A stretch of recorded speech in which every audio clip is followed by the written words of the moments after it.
In Paris, love is supposed to be sacred. The city sells it like perfume bottled, romantic, irresistible. Every song, every film, every old woman on a balcony tells you the same thing. Asterisk, find someone before it's too late. Asterisk, you hear it whispered between glasses of wine. See it in your friends' eyes when they talk about weddings as if they were salvation. You start to believe it too, that being alone is failure. That freedom is only a waiting room before belonging to someone. But what no one tells you is that early marriage, especially when entered too young, too eager, too unguarded, can be the most elegant form of captivity. It doesn't always come with shouting or slaps. Sometimes it comes with time's care. Asterisk. With, don't worry, I'll handle it. With, I just want what's best for you. And before you know it, you've been erased softly, beautifully, like chalk washed off by rain. The real tragedy isn't cruelty. It's the time's invisible tenderness times that takes your strength away drop by drop. They tell you marriage brings stability. But for many women, it brings a slow dissolving of identity, ambition, confidence.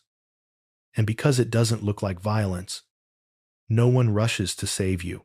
You don't even save yourself. You call it love. So, what happens when you don't marry early? When you resist the pressure? When you choose to keep walking instead of settling in a house that isn't a home? That's what this book will tell you. The asterisk, 5 hidden benefits, asterisk, of refusing to hurry your life into someone else's timeline. Benefits no one celebrates, because they don't serve the system, they serve times you. Asterisk, this isn't an essay. It's an awakening. I'm not here to comfort you. I'm here to tear down the illusion so you can breathe again. Her name was asterisk, Elise Dubois, asterisk. At 26, she lived in a small apartment in Montmartre with cracked white walls and a view of the rooftops. Her mornings smelled of coffee and old books. She loved her job in publishing a quiet, beautiful life built on words. And then came asterisk, Julien. Asterisk. He was charming in the way Parisian men often are, thoughtful, a little arrogant, always ready with a quote from Camus. He said things like, asterisk, you are too alive to be alone. Asterisk, how do you argue with that when the city itself keeps telling you the same? They met at a friend's dinner party. Within months, her world had changed, not violently, but subtly. He started protecting her from long work hours. You're too tired, Sherry. I'll take care of it, he began, helping her choose clothes. This one suits your softness. Each suggestion came wrapped in warmth, each restriction in affection. Elise thought it was love. She began canceling plans with friends because Julien didn't like them. She deleted messages from an old male colleague to avoid misunderstandings.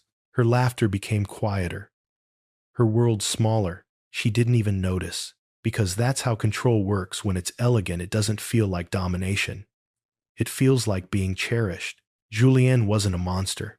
He was polite, educated, adored by everyone. That's the danger. Monsters who shout are easy to spot. Monsters who whisper sound like home. Then one evening, Elise stood in front of her wardrobe and realized she couldn't remember the last time she'd worn something he didn't approve of, the last time she'd gone out alone, the last time she'd made a decision that was entirely hers. And for the first time, she felt something colder than fear, the absence of herself. That night, she didn't cry. She didn't pack her things. She simply sat by the window, looking out at Paris, at the city that taught her to worship love, and whispered to herself, asterisk, if this is love, why do I feel smaller every day? Asterisk, that single question saved her life, because that's the first hidden benefit of not marrying early. You give yourself time to hear your own voice before someone else silences it. Asterisk, asterisk. Every year you spend alone, you are not missing out. You are sharpening your instincts, learning to recognize the difference between care and control, passion and possession. Each moment of solitude is not emptiness, it's resistance training. When you choose not to marry early, you're not defying love. You're protecting your ability to love without disappearing. Love, at its most dangerous, doesn't destroy you all at once. It times reprograms times you. Julian didn't raise his voice. He didn't hit or insult. He simply rearranged reality piece by piece until Elise began to doubt her own mind. That's how it starts, not with shouting, but with gentle disbelief. Is greater than, you're overreacting, Elise. Is greater than, I never said that, you must have misunderstood. Is greater than, you always twist things to make yourself the victim. Each sentence, on its own, seems harmless, even logical. But together, they form a perfect system of psychological erosion. It's called asterisk, asterisk, gaslighting, asterisk, asterisk. The art of making someone distrust their perception until they beg their abuser for clarity. Julien was a master. When Elise told him she felt lonely at the dinner, he ignored her. He smiled and said, "Is greater than lonely? Surrounded by my friends?" You should learn to relax more. When she mentioned that he'd been texting another woman late at night, he laughed. Is greater than, you're paranoid. It's just work. You see, betrayal everywhere. And when she grew silent from confusion, he kissed her forehead and whispered, "Is greater than, you're too emotional, my love. That's why you need me. I help you see things clearly." That's the moment every victim forgets to question. The claim to see clearly. Because in that sentence hides the seed of domination. Gaslighting isn't about lies, it's about asterisk, asterisk power over perception. Asterisk, asterisk. It turns truth into fog until you depend on the manipulator's version of events to navigate your life. It's psychological colonization. They rewrite the map inside your head. First comes asterisk, asterisk, confusion, asterisk, asterisk. Then asterisk, asterisk, self-doubt, asterisk, asterisk. Finally, asterisk, asterisk, submission, asterisk, asterisk, not out of fear, but exhaustion. By month 8 of their relationship, Elise had begun apologizing for things she hadn't done.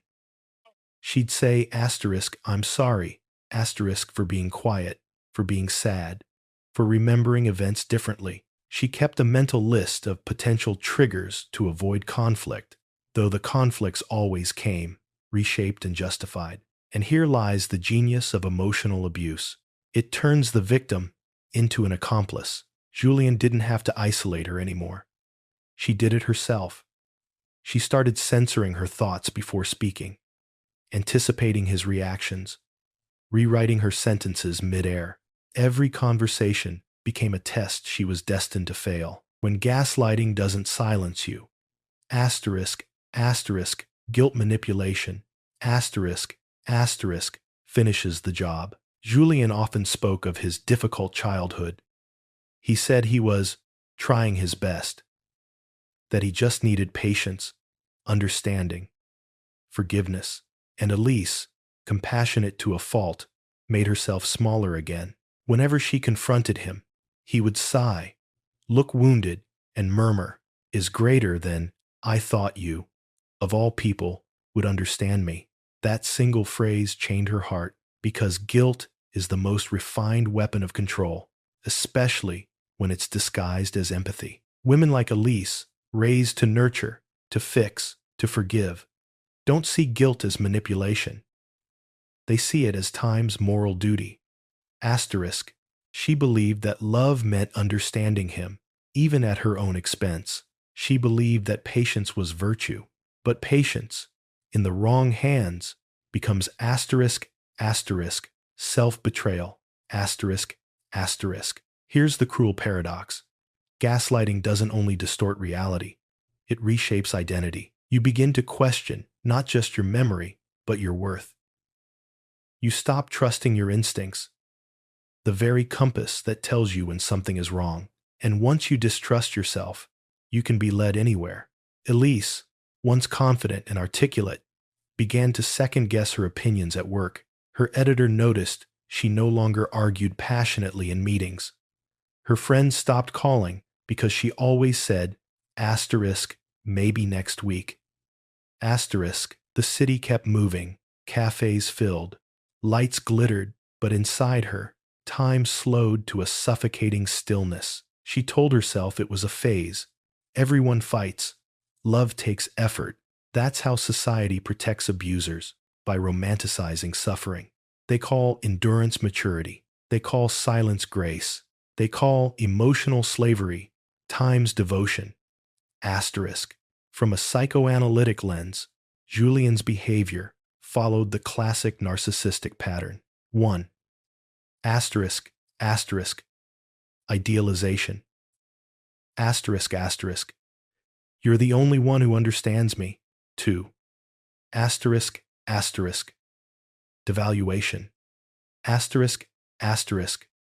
You're too emotional, too difficult. 3. Asterisk, asterisk, control through confusion. Asterisk, asterisk, you remember things wrong. 4. Asterisk, asterisk, dependence. Asterisk, asterisk, you'd be lost without me. Each phase tightens the rope until the victim's reality is indistinguishable from the abuser's narrative. Gaslighting isn't only cruelty, it's a asterisk, asterisk, systematic dismantling of the self. Asterisk, asterisk. Freud once wrote that repetition is a symptom, a return of the repressed. But in toxic relationships, repetition is the method. The manipulator repeats their lies until they sound like love. One evening, after yet another argument about nothing, a forgotten text, a misunderstood comment, Elise sat in a cafe near Saint Germain. The waiter poured her wine, and she stared at the reflection of the street in the glass. For a moment, she saw herself, really saw herself, a woman with intelligent eyes, dulled by uncertainty, a mind shrinking to fit someone else's comfort. That's when the voice in her head whispered again. Asterisk, if this is love, why do I feel smaller every day? Asterisk, and something cracked.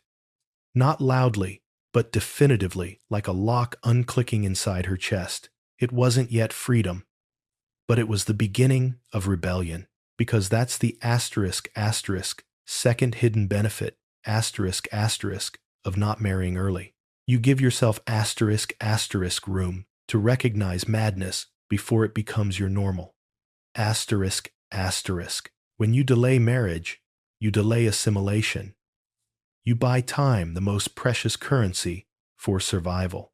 And with time, truth always resurfaces. There is a particular silence that doesn't come from peace. It comes from asterisk, asterisk, erasure. Asterisk, asterisk. At first, Elise thought it was simply the rhythm of adult life. Fewer friends, fewer nights out, more time nesting. Everyone called it maturity, but maturity doesn't make you smaller. Asterisk, control does. Asterisk, it began innocently, as always, is greater than, your friends don't really understand us, Julianne would say, is greater than, they're jealous, they don't have what we have. He didn't forbid her from seeing them. He didn't need to. He sighed when she mentioned a girls' dinner. He frowned when she laughed at a male colleague's joke. Each reaction was mild, reasonable, but guilt soaked through everything. So Elise started saying, asterisk, maybe next time. Then asterisk, I'm tired tonight, asterisk. Until one day, she realized she hadn't seen her best friend Camille in 4 months. Camille sent messages. Asterisk, miss you. Are you okay? Asterisk. Elise replied with emojis. Heart. Smile. Everything's fine. Because how do you explain a prison that has no walls? Emotional abusers don't snatch away your friends. They make you choose between asterisk, asterisk, peace, and connection. Asterisk, asterisk. They poison the air between you and the world until isolation feels like relief. Julian often said, is greater than, you don't need anyone else when you have me. He said it while holding her hand, tender, convincing, and she believed it because love had become her only oxygen. What she didn't realize was that he was slowly reducing the air supply. Soon, he began redefining her priorities. Work was stressful. Socializing was shallow. Family dinners were draining. He framed withdrawal as wisdom, solitude as devotion, and society applauded. Because a good woman is always measured by how much she gives up. The tragedy of isolation isn't just loneliness. It's asterisk asterisk, the loss of witnesses. Asterisk asterisk, abuse thrives in private. When no one else sees you, the abuser's version of reality becomes the only one that exists. Without Camille, Elise had no mirror left to reflect her truth. Without colleagues' after-work laughter, she lost context for what normal even felt like. Julian's voice filled every silence, echoing through her like scripture. Is greater than, you're lucky I put up with your moods. Is greater than, no one else would love you like this. Is greater than, if you leave, you'll regret it. Those sentences would have sounded monstrous in daylight, but in isolation, they sounded plausible. That's the cruelty of emotional captivity. It convinces you that your suffering is a privilege. From a societal lens, Elise's case isn't rare, it's epidemic. Studies on coercive control show that isolation is one of the first and strongest indicators of long-term emotional abuse. Why? Because it transforms a time's relationship, times into a time's ecosystem of dependency. Asterisk. When a woman's identity becomes bound to a single emotional source, she stops existing as a full person and starts functioning as a reflection. And reflections don't argue, they only mirror what's in front of them. In patriarchal societies, even the refined, liberal ones like France women are subtly trained to equate withdrawal with virtue. Be discreet, be loyal, be devoted. Even feminism is often permitted only when it's polite. So when women like Elise disappear into their relationships, no one calls it loss. They call it love. By winter, Elise's isolation was complete. Her apartment, once filled with books and music, now echoed with stillness. Julian worked late most nights, but his presence lingered in her mind like a constant surveillance. She couldn't read without guilt, sleep without anxiety, or make plans without permission. Though he never asked times for that power, she gave it to him, piece by piece, thinking it was love. The paradox was unbearable. She felt both owned and abandoned, watched and invisible. She was in a crowd of two, and still completely alone. One night, she dreamed she was standing on a bridge over the Seine, looking down at her reflection. The water rippled, and she couldn't recognize her own face. She woke trembling, with one thought burning through the fog. Asterisk. I don't want to disappear like this. Asterisk. The next morning, Elise did something radical. She texted Camille. Asterisk. Coffee. Asterisk. Camille didn't ask questions. She just came. They sat by the window of a small cafe in the Marais. At first, Elise said nothing. She just listened to noise, to laughter, to life happening outside the bubble of her relationship. And for the first time in months, she felt the faint vibration of her own heartbeat, independent of Julian's moods. When she finally spoke, her voice shook. Is greater than, I think something's wrong with me. Is greater than. Camille took her hand and said, quietly, is greater than. No, Elise. Something's being done times to times you. That was the beginning of truth. The end of silence. Because that's the asterisk asterisk, third hidden benefit asterisk asterisk of not marrying early. You still have asterisk asterisk bridges left to cross back.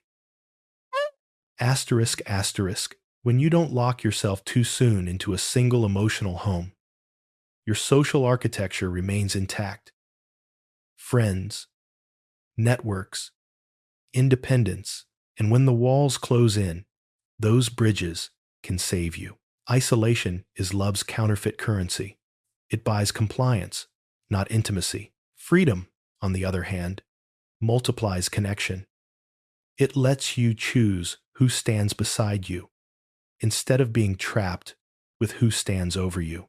And once you taste real connection again, unfiltered, unmonitored, you begin to see what captivity really cost. Control always evolves. When words stop working, it changes its weapon. And in most relationships where emotional manipulation reigns, asterisk asterisk economics and intimacy, asterisk asterisk become the final instruments of domination. Julian understood this instinctively. He didn't need to read Freud or Foucault. He just knew power doesn't need to scream when it can simply times provide asterisk. It began with generosity. He would say, "You work too hard, Elise. Let me take care of things." And he meant it at first. He paid for dinners, for weekend trips, for a new coat she couldn't afford. He left little gifts on her desk. Asterisk, because you deserve softness. Asterisk, it looked like love. It was dependency in disguise. Soon, when she talked about a promotion, he frowned. Is greater than, "You don't need to chase money, Sherry. I can handle us." Is greater than, when she mentioned a career opportunity in London, he laughed. Is greater than long distance. Don't be ridiculous. We're building a life together. The logic was flawless as long as the definition of life was times his asterisk. Step by step, Elise stopped tracking her finances. Julian handled rent for convenience. He kept the passwords for security, and like many intelligent women in love, she mistook delegation for trust. But here's the psychological truth. In abusive dynamics, asterisk, asterisk, money is never neutral. Asterisk, asterisk, it's a mirror of power. Economic dependence erases choice, and choice is the backbone of freedom. Without financial autonomy, even your emotions become negotiable. You can't afford to feel resentment when the person who hurts you also pays your bills. That's why control often wears the face of generosity.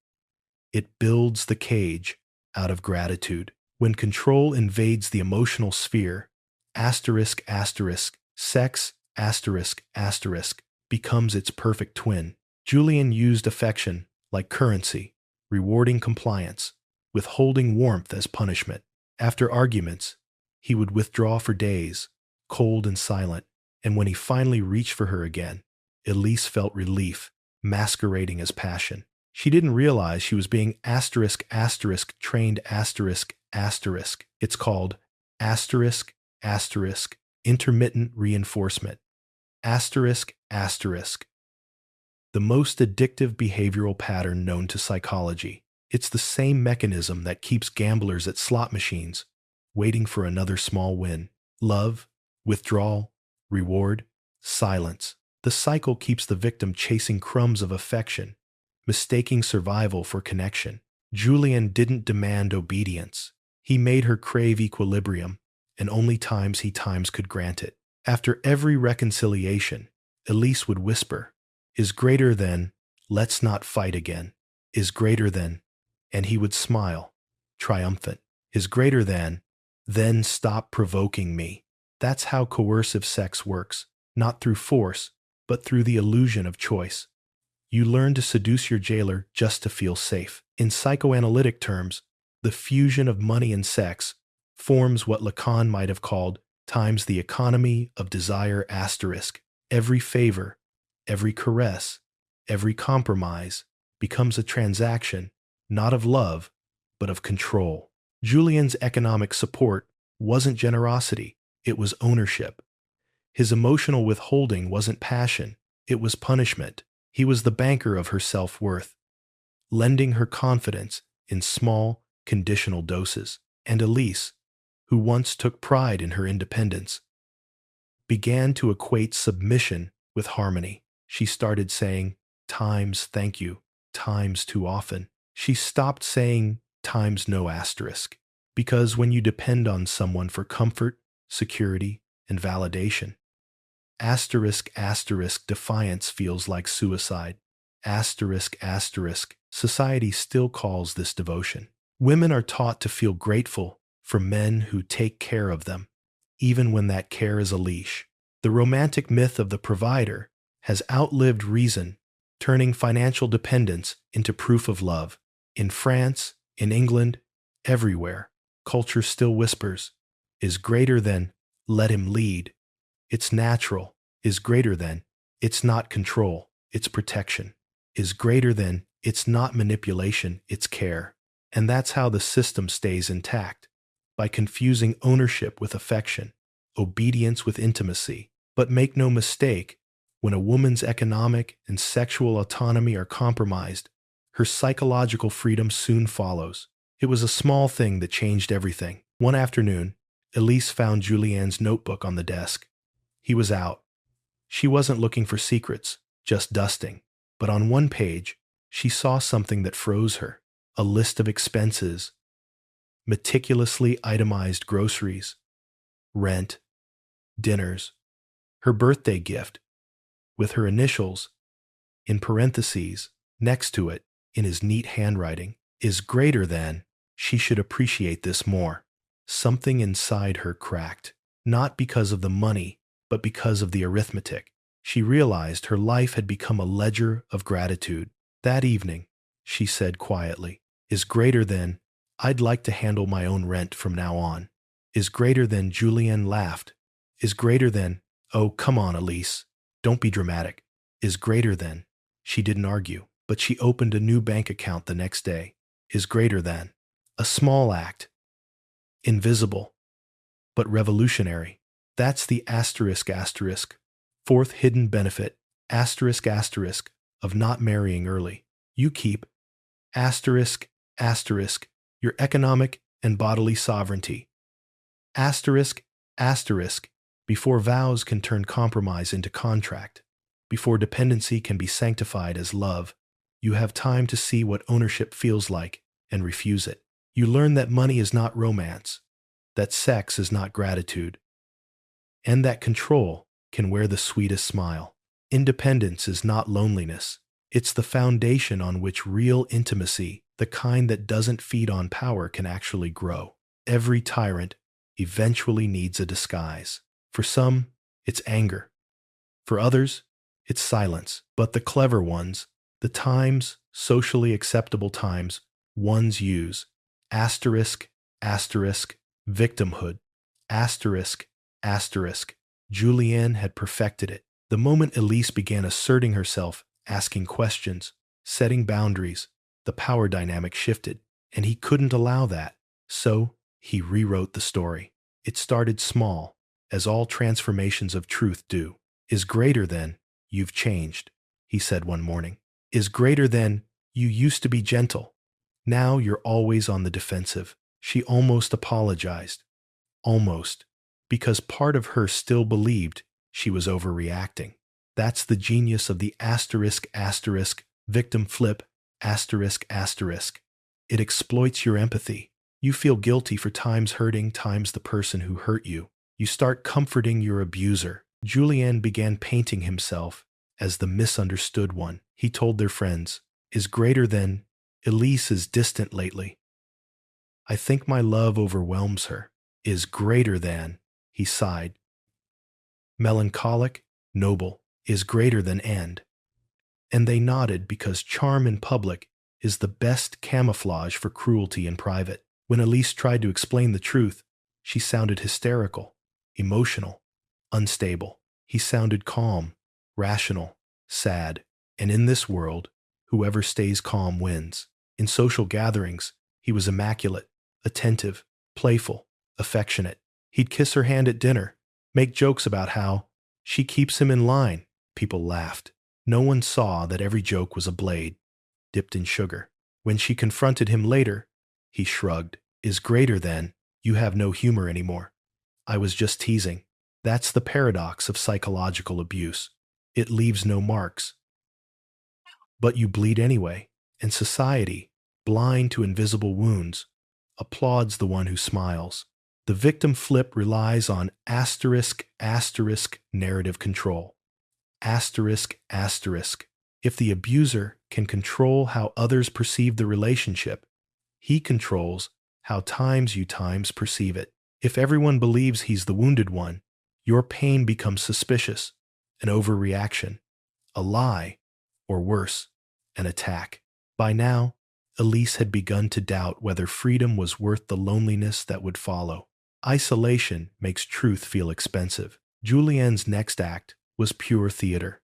He confessed one evening, in a trembling voice, "Is greater than, I know I'm difficult, but I only act that way because I love you too much. I can't stand the thought of losing you," he cried, real tears. And in that moment, Elise broke again, because compassion was her reflex. She held him. She said, "Sorry." He had successfully flipped the scene. The abuser transformed into the injured boy. And she, once again, became the caretaker. That's how emotional blackmail operates through the illusion of fragility. The manipulator weaponizes vulnerability, using pity as a leash. A single tear can erase months of cruelty. A trembling voice can drown a decade of silence, and a woman taught to nurture will always reach for the wound, even when it's fake. From a psychoanalytic view, the victim flip is a form of narcissistic projection. Unable to tolerate guilt, the abuser transfers it onto the other, forcing them to carry the shame, the responsibility, the emotional labor. The narrative becomes inverted. He is hurt, not controlling. He is misunderstood, not manipulative. She is cold, not exhausted. She is distant, not suffocating. And the final twist, when she tries to defend herself, he calls her cruel. Is greater than, "I opened my heart and you attack me." Is greater than, "You enjoy making me feel small." Now he is the victim, and she is the villain in his story, in society's eyes, and worst of all, in her own. It was spring when Elise finally saw the pattern. They were walking by the Seine. He was angry because she had canceled a dinner he'd planned. When she said calmly, "I needed time for myself," he looked at her with wounded eyes. Is greater than, "Do you see how selfish you've become?" End quote. And suddenly, she laughed a low, bitter, liberating sound. Not because it was funny, but because the absurdity had become unbearable. For months, she had been trying to heal him, to prove her love, to be the patient one. But in that moment, she saw it clearly.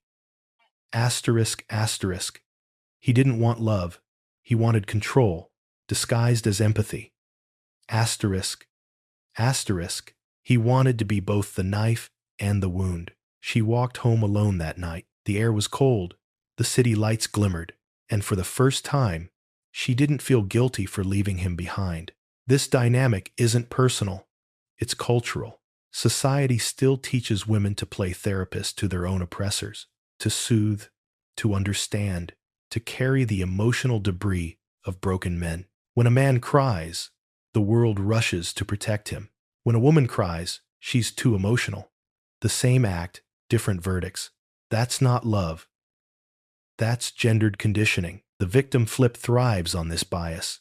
It counts on the world's sympathy for male pain and skepticism toward female emotion. That's why countless Elises stay silent, because telling the truth sounds like betrayal. And that's the fifth hidden benefit of not marrying early. You learn to see the manipulation of guilt for what it is, a theft of moral ground.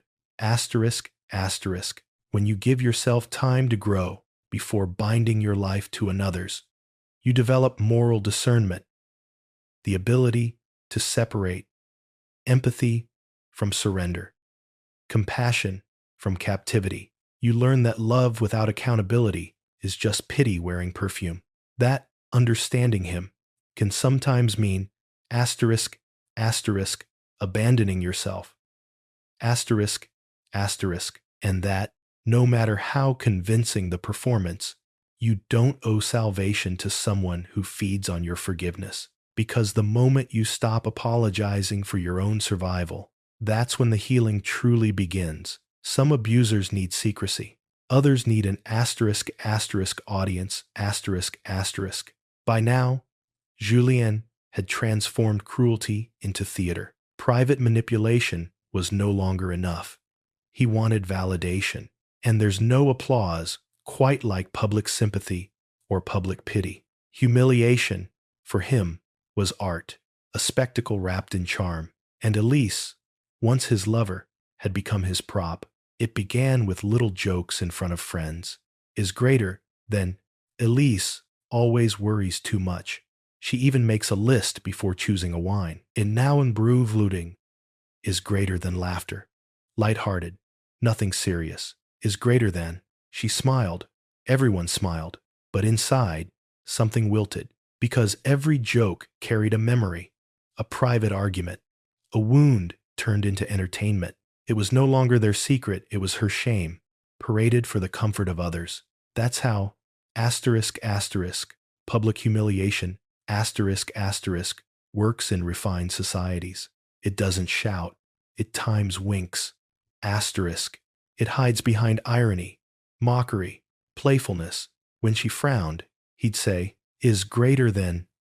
Relax, chérie. They know I adore you. And everyone believed him, because cruelty, delivered with a smile, looks like affection to those who need the illusion of harmony. The cafes of Paris are built for performance. Small tables, loud voices, watchful eyes. Julien used that. When they dined together, he'd correct her opinions in front of others, gently, condescendingly, like a teacher. Is greater than, what Elise means to say is greater than, she's still idealistic, she'll understand later. Every sentence polished his image while eroding hers. People called him eloquent, thoughtful. They didn't notice how each of his compliments carried a blade. Public humiliation isn't about embarrassment, it's about asterisk asterisk hierarchy. Asterisk asterisk. It reminds the victim of her place, and reminds the crowd who holds the power. After dinners, Elise would go home in silence. Julien would kiss her forehead and say, is greater than. You were tense again. You make people uncomfortable when you act cold. Is greater than and she would wonder, maybe he's right, is greater than. Maybe she was times too serious, too fragile, too proud. That's the paradox of public humiliation. You feel ashamed, not of what was done to you, but of your inability to times laugh along. Asterisk, you start internalizing the mockery, making it part of your own self-image. You begin to see yourself through his eyes. Small, difficult, ungrateful. And by the time you realize you've become a character in his story, your real voice has gone hoarse. In psychosocial terms, humiliation thrives, not because of cruelty, but because of asterisk asterisk spectatorship. Asterisk asterisk. Every time a friend laughs nervously, every time a colleague stays silent, every time society calls it a couple's problem, the humiliation deepens. Silence isn't neutral. It's endorsement. When Elise's friends noticed her discomfort, they said nothing. Camille tried once. He talks down to you. Elise smiled, defensive. He doesn't mean it. And Camille, afraid of pushing too hard, changed the subject. That's how victims stay trapped, not by violence, but by asterisk asterisk social indifference. Asterisk asterisk. People would rather protect the peace than protect the person. It happened on her birthday. Julien hosted a dinner, candlelight, laughter, the illusion of love. At one point, after wine and charm, he began telling a story about their first trip together, embellishing details, mocking her nervousness during a storm. Everyone laughed. Then he said, smiling, is greater than. Elise panicked like a child. You should have seen her shaking, crying over a bit of thunder. Something snapped. She stood up. The laughter stopped. Her voice was calm, terrifyingly calm. Is greater than. I wasn't afraid of thunder. I was afraid of you. The silence that followed was the purest sound she'd ever heard. Julienne blinked, stunned, not because she'd spoken, but because she'd broken the script. For the first time, she refused to be the clown in his circus. She left before dessert. It was raining, and though she was drenched, she felt lighter than she had in years. From a psychoanalytic perspective, asterisk, asterisk, public humiliation serves the narcissistic wound.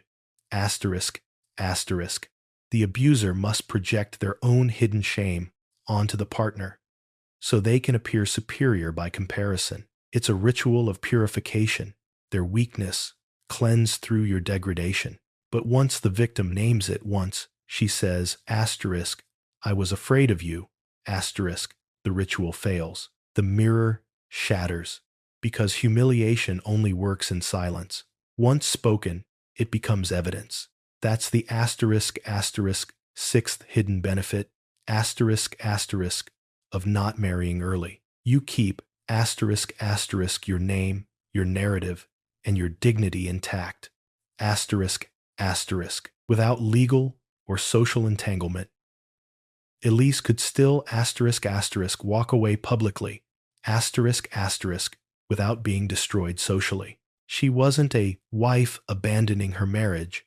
She was a woman reclaiming her voice, and that difference is enormous. When you delay marriage, you delay the institutionalization of your own silence. You keep your ability to speak, to confront, to be believed. You remain the author of your story, not a character rewritten by someone else's ego. Humiliation, once seen clearly, becomes revelation. And the moment you stop performing your pain for the comfort of others, you begin to live for yourself. Every story of abuse has two characters, the abuser and the one who stays. But in truth, there's a third, the asterisk, asterisk society that watches. Asterisk, asterisk. Elise thought freedom would be easy once she left Julienne, but she quickly discovered something worse than manipulation. Asterisk, asterisk, the disbelief of others. Asterisk, asterisk. When she confided in her mother, the response was gentle and lethal. Is greater than, he seemed like such a good man, darling. Maybe you misunderstood him. Her aunt added, is greater than, you shouldn't air private problems. People will think you're dramatic, and just like that, the social machinery clicked into place. Minimize, dismiss, silence. Because emotional abuse leaves no bruises. It offends no one's eyes. It's invisible, and the invisible is easy to ignore. When Elise said he controlled her, people called it love gone wrong. When she said he isolated her, they said, he just adored you too much. When she said she doubted her own reality, they said, all couples fight. The world doesn't protect victims of subtle cruelty. It protects asterisk, asterisk, appearances. Asterisk, asterisk. In Paris and almost everywhere else, cruelty wrapped in elegance is still called sophistication. If an abuser wears a suit, quotes poetry, and pays the bill, the world forgives anything. Because society prefers an abuser who looks respectable to a victim who looks emotional. That's the problem with the culture of denial. It mistakes asterisk, asterisk, decorum for decency. Asterisk, asterisk, Julienne was charming, articulate, tragic, the perfect victim of his difficult girlfriend. When Elise stopped attending social events, people whispered, is greater than, she became unstable. Is greater than, she couldn't handle him, he's too deep for her. No one asked what had happened behind closed doors, because to ask is to risk seeing, and seeing means losing the comfort of believing the world is fair. Elise tried therapy once at the clinic where she used to volunteer. The first counselor, a man in his 50s, nodded gravely and said, is greater than, so he never hit you? Is greater than, no is greater than, then perhaps you're being hypersensitive. That single sentence erased months of pain. He wasn't cruel, just uninformed. But ignorance, in this context, is complicity. The legal system is no better. France, like most modern nations, has laws for violence, but no vocabulary for the psychological corrosion that precedes it. A slap can be proven. A mind dismantled over years cannot. That's how thousands of Elises disappear. Not physically, but socially absorbed into silence. Because no one can quantify what was stolen from them. And then there's the myth, ancient, elegant, poisonous, that women are built to endure. From childhood, girls are taught that patience is love, that forgiveness is grace, that tolerance is strength. They learn to make space for others, to swallow discomfort, to find excuses for cruelty. So when manipulation comes dressed as affection, they don't resist. They adapt. Even feminism, sanitized for mainstream taste, often celebrates resilience instead of rebellion, as if survival were enough, as if staying alive inside a burning house were proof of virtue. But endurance isn't heroism when it's demanded by oppression. It's self-erasure. Every culture has its version of looking away. In some, it's religion. In others, family honor. In all, it's fear of disruption. Because emotional abuse isn't just a private tragedy. It's a reflection of collective cowardice. It thrives in societies that worship harmony more than honesty. People would rather blame the victim than dismantle the illusion that love is safe. Because if they admit that a man like Julian can destroy a woman like Elise without ever raising a hand, then no one is safe. And comfort dies with ignorance. One evening, months after leaving him, Elise attended a literary panel where a psychologist spoke about coercive control. As she listened, the definitions, the examples, the slow unmasking of invisible domination, she realized she wasn't crazy. She was ***, a textbook case. ***.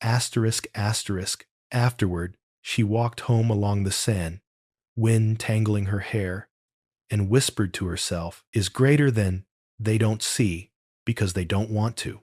And with that, her anger finally replaced her shame. She understood that silence had never been her weakness. It was society's disease. That's the seventh hidden benefit, of not marrying early. You have the space to see the system for what it is before it swallows you. When you remain unattached long enough, you see the patterns clearly. How family guilt is used to police women's choices. How institutions protect perpetrators through bureaucracy.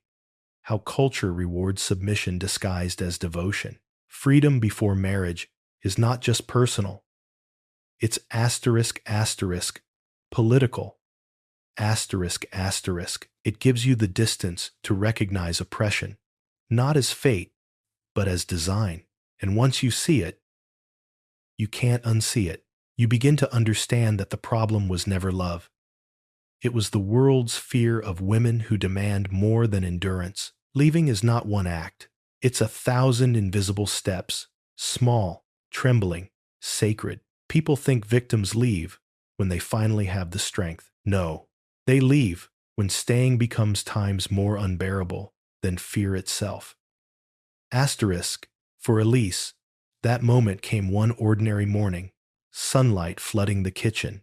Julian was talking the same monologue about her moods, her distance, his efforts, but his voice suddenly sounded foreign, like an old recording of a stranger. She looked at him and thought, you don't own the air I breathe, and something inside her shifted from despair to decision. That was the beginning. Not escape preparation. Freedom begins in the mind. Before you can leave, you must see what you're leaving. Elise started writing again. Not poetry, not stories, just notes. A journal of facts, conversations, patterns, Each entry chipped away at the fog of confusion that had kept her obedient. Is greater than asterisk January 12. He laughed when I cried. Said I'm dramatic. Asterisk is greater than asterisk February 3. He took my keys again by accident. Asterisk. It wasn't therapy. It was evidence, and evidence restores reality. Psychologists call this stage times cognitive reclamation times, rebuilding the ability to trust your perception after prolonged gaslighting. Every note was a quiet revolution, a reminder that she wasn't crazy, she was conditioned. Leaving safely requires strategy, not impulse. Abusers are most dangerous when they sense loss of control. So Elise planned quietly. She opened a second bank account, small deposits from freelance editing work. She changed her phone's password. She reconnected with Camille and a few trusted colleagues, forming a asterisk silent alliance asterisk. Camille kept spare keys. A friend from work offered her a room anytime, even her therapist a new one. A woman this time gave her contact information for shelters and legal aid. Just in case. Each secret act was an act of defiance. Each hidden step rebuilt her autonomy. Freedom is not a leap. It's a staircase built in silence. It happened in April. Julien came home angry, a minor issue. As always, inflated into a crisis. He accused, she defended. Then he laughed. That cold, perfect sound she'd learned to fear. And suddenly, she knew. Asterisk. I will not survive another cycle. Asterisk. She waited until he left for work the next morning. She packed one suitcase, left her phone on the kitchen table, and walked out. No grand goodbye, no confrontation, because you don't announce freedom to those who feed on your captivity. You simply asterisk go. Asterisk. She stayed with Camille for weeks. The first night, she slept 13 hours. The second, she cried until dawn. By the third, she started to feel something new, the absence of fear. It was terrifying and holy. Leaving doesn't end the story. It starts the war of aftermath. Julien sent messages, apologies, then insults, then self-pity. Is greater than asterisk, I miss you. Asterisk is greater than asterisk. You ruined my life. Asterisk is greater than asterisk. You're sick. I was the only one who cared for you. Asterisk. The victim flip again. The emotional blackmail, but Elise, armed with therapy and distance, saw through it now. She blocked him, then unblocked him once to read one message that ended with, is greater than asterisk. No one will ever love you like I did. Asterisk is greater than. She smiled and whispered, is greater than, exactly, is greater than, and blocked him forever. Healing isn't linear. There were nights when she missed the familiarity of his voice, the illusion of safety. Trauma bonds don't dissolve. They must be asterisk, untied, asterisk, slowly, compassionately. She learned to forgive herself for missing what nearly destroyed her. After survival comes reconstruction. It's not about becoming who you were, that person is gone. It's about building who you are times after the fire. Asterisk. Elise found work again, editing for a small feminist press. She started therapy weekly, learning how her childhood conditioning had primed her for control. The craving to please, the fear of conflict, the need to fix others. She began seeing solitude, not as emptiness, but as clarity. She filled her apartment with books again. She painted one wall deep red, the color he once forbade. She laughed with Camille over cheap wine, not about Julien, but about everything else. One day she realized she had gone a full week without thinking of him. That's what healing sounds like. Silence where chaos used to live. In psychoanalytic terms, Elise's journey reflects the transformation from asterisk introjected oppression, asterisk autonomous selfhood, Asterisk, asterisk, gaslighting creates internalized surveillance. The victim begins policing her own mind. Healing reverses that. It dismantles the internalized oppressor. Every boundary she rebuilt was an act of self-parenting. Every decision, when to eat, where to go, who to trust, rewired her nervous system for freedom. Freedom, in trauma recovery, isn't the absence of fear. It's the ability to move asterisk asterisk despite asterisk asterisk it. That's the asterisk asterisk eighth hidden benefit asterisk asterisk of not marrying early. You retain asterisk asterisk the power to leave before the chains harden. Asterisk asterisk without the legal, financial, and social locks of marriage, Elise could exit cleanly, without courts, custody battles, or reputation warfare. She could reclaim her life while it was still hers to rebuild. Delaying marriage gave her what early marriage often steals: the time to understand her patterns, prepare her escape, and choose rebirth over reputation. Because love should never cost you your reality. And no ceremony, no ring, no promise is worth your silence. Healing doesn't begin with joy. It begins with asterisk asterisk emptiness. Asterisk asterisk the silence that follows the storm.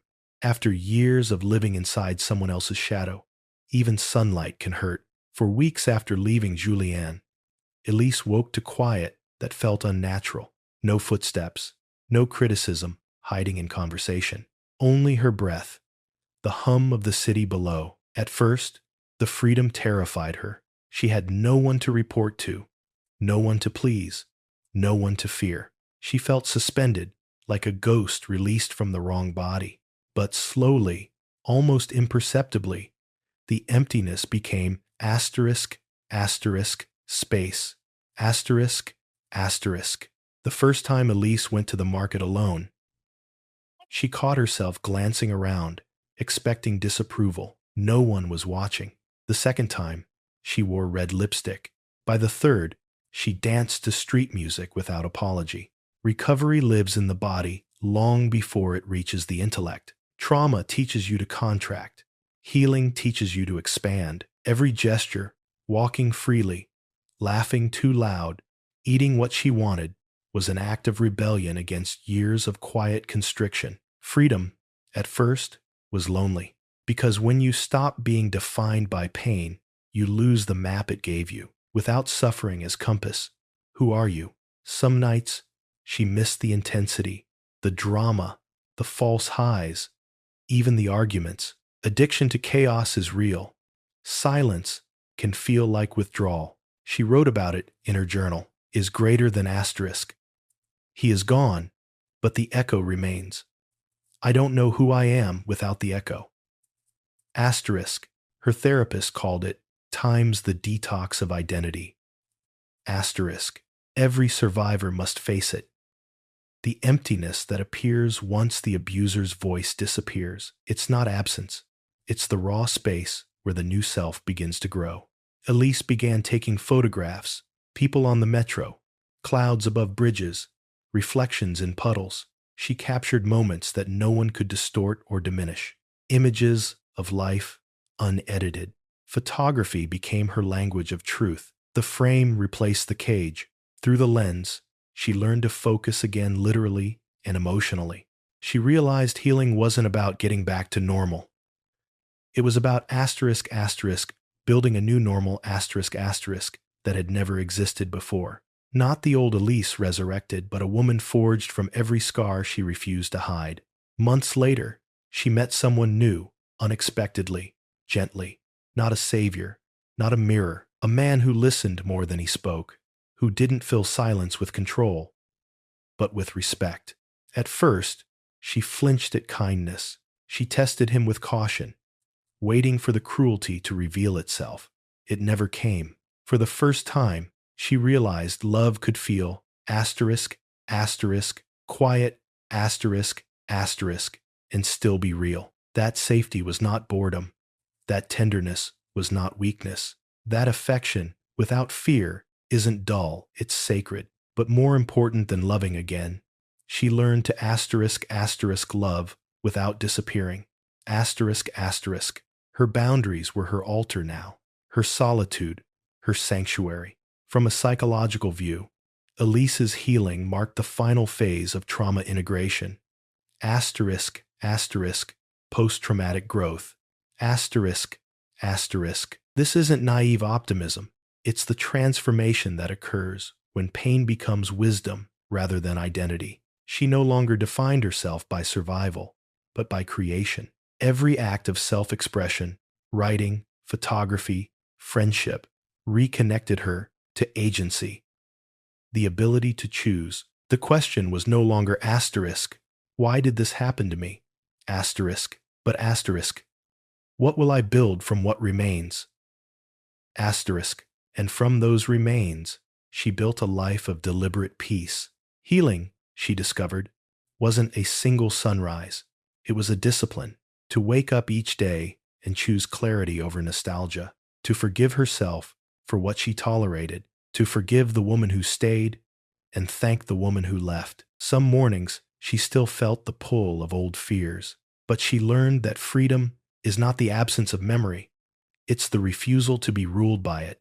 She began teaching writing workshops for women, emerging from toxic relationships. She told them, is greater than you are not broken. You are simply unlearning obedience, is greater than, and each time she said it, she healed a little more herself. That's the asterisk asterisk ninth hidden benefit, asterisk asterisk, of not marrying early. You preserve the asterisk asterisk possibility of rebirth. Asterisk asterisk.